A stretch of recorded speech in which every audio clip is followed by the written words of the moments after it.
September is here and the fall game release schedule is really filling up. This is probably the biggest month for cozy games, but there's also some big name franchises releasing their newest games as well. Here are the biggest games releasing on the Switch in September. A beloved entry in this Fantasy Life Sim series is coming to the Switch. Rune Factory 3 originally released on the DS back in 2009 and is finally getting a remake after 14 years. The new special version also comes with some brand new content as well. Newlywed Mode is a brand new set of standalone adventures unlocked after marriage to each of the game's 11 eligible bachelorettes, and a new Hell difficulty mode has also been added to challenge even veteran players. The Rune Factory games have been on my radar for a while now as a great blend between a cozy game and an RPG, and I've heard Rune Factory 3 is one of the best in the series. This might just finally be the one I try out. Rune Factory 3 Special releases on September 5th. One of the most anticipated cozy games of the year, Fae Farm, finally releases on September 8th. Fae Farm puts a magical twist on the farming sim genre. Escape to the enchanted world of Azoria to grow your homestead, meet charming characters, and infuse magic into everything you do. But underneath all the usual farming sim tropes, there's some deeper gameplay to discover. Fae Farm also has RPG elements where you'll be scouring dungeons to look for resources and encountering enemies along the way. The way that you decorate your house will even impact your stats with benefits to your strength, stamina, and mana. Fae Farm also supports both local and online 4-person co-op. Share your progression, build a farm together, and support each other through the quests and challenges of the world around you. Fae Farm can't get here soon enough on September 8th. Pokemon fans, get excited because the first wave of the DLC for Pokemon Scarlet and Violet, the Teal Mask, is almost here. You'll be continuing your adventure with a school trip to the land of Kitakami. There, you'll meet new characters, new Pokemon, and new activities as well. Some of the new Pokemon include the legendary 3 Pokemon that help save Kitakami from an evil ogre, Okidogi, Munkidori, and Pheasantipity, Applin's new evolution Diplin, and Poltergeist, the newest murdering ghost Pokemon. The DLC will also finally be adding new minigame activities that can be played with up to 3 other players. The first activity, Ogre Oustin, has you riding and popping balloons in order to collect berries and rack up a high score. The DLC looks like it could be a lot of fun and hopefully will be able to appease the fans soured by the rocky launch of Scarlet and Violet. The Teal Mask releases on September 13th.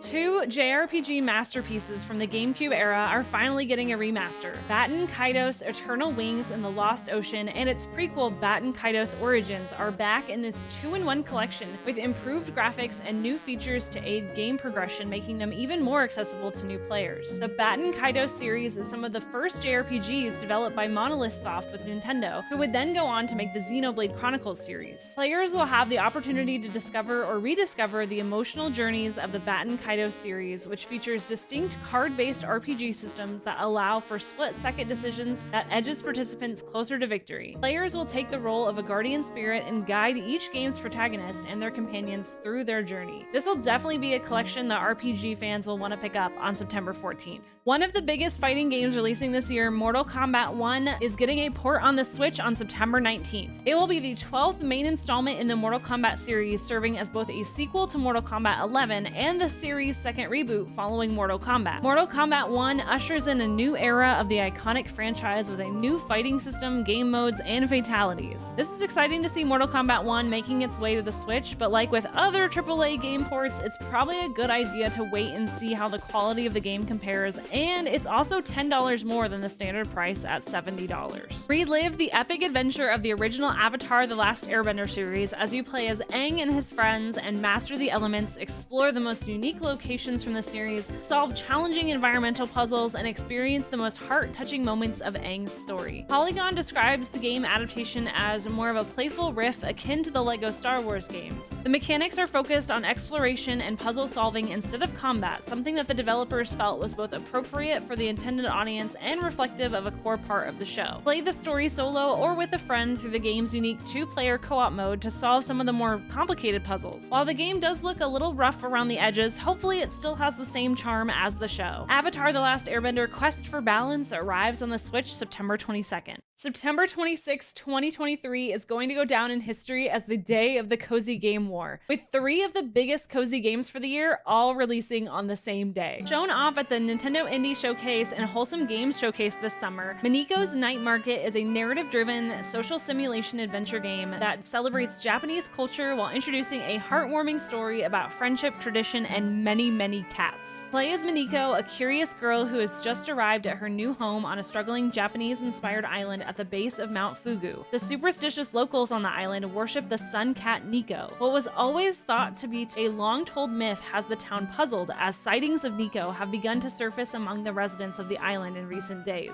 Discover the secrets behind the town and restore the struggling village to its former glory when the game releases on Switch September 26th. Harvest Moon games always have to come with a disclaimer, since these are not the Harvest Moon games we remember from when we were kids. The original developers of the Harvest Moon franchise are now making the Story of Seasons game, since they no longer own the rights to the name Harvest Moon. Since the split, the Harvest Moon games have had a rocky few years with less than stellar games. But it seems that the newest installment, The Winds of Anthos, might be making a turn in the right direction. It has your typical farming sim mechanics with crops to grow, animals to raise, and townsfolk to romance, but with an interesting world to explore. The land players will explore is known as Anthos. However, about 10 years ago, an unprecedented eruption in Anthos' volcanic region forced the harvest goddess and her harvest sprites to use all their powers to protect the people. The people were saved, but the eruption left the villages cut off from each other. It'll be up to you to revive the harvest goddess and the harvest sprites, as well as reconnect all of the villages of Anthos with each other. Harvest Moon: The Winds of Anthos releases on September 26th. For lovers of dinos and cozy games, Paleo Pines is the perfect game for you. This adorable game will have you building your own cozy dino sanctuary on the charming island of Paleo Pines. Here, evolution took a different path, creating a world in which humans and dinosaurs live together in harmony. Now, I have played a bit of the demo for this one, and my favorite feature that sets this game apart is befriending the dinosaurs. A collection of cheeky dinosaurs roam the wild areas waiting to become your friends, as well as ranch helpers. Coax them by mimicking their calls with your flute, and seal the deal with a tasty treat and trustworthy nose boop. Gain their trust by creating cozy pens and learning what keeps them happy.